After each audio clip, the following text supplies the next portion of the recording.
ఒక వ్యాధి, ఇద్దరు రోగులు, కానీ ఒకే మందు ఇద్దరికి ఒకేలా పనిచేయదు. ఎందుకంటే ప్రతి మనిషి డిఎన్ఏ ప్రత్యేకమైనది. అందుకే వైద్య రంగంలో ఇప్పుడు ఒక విప్లవాత్మక మార్పు జరుగుతుంది. అదే పర్సనలైజ్డ్ జీన్ థెరపీ. ఇప్పటి వరకు ఒకే మందు అందరికీ అనే విధానం ఎక్కువగా అమల్లో ఉండేది. కానీ ఇప్పుడు రోగి జన్యువులని విశ్లేషించి అతని డిఎన్ఏలో ఉన్న నిర్దిష్ట లోపాన్ని లక్ష్యంగా చేసుకుని చికిత్స అందించే దిశగా వైద్యశాస్త్రం వేగంగా ముందుకు సాగుతుంది.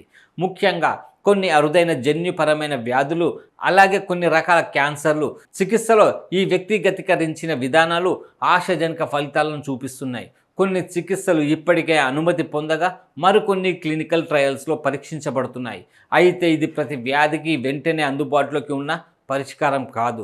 ఈ చికిత్సలు ఇప్పటికీ చాలా ఖరీదైనవి. అంతేకాదు ప్రతి రోగికి, ప్రతి వ్యాధికి ఇవి సరిపోవు.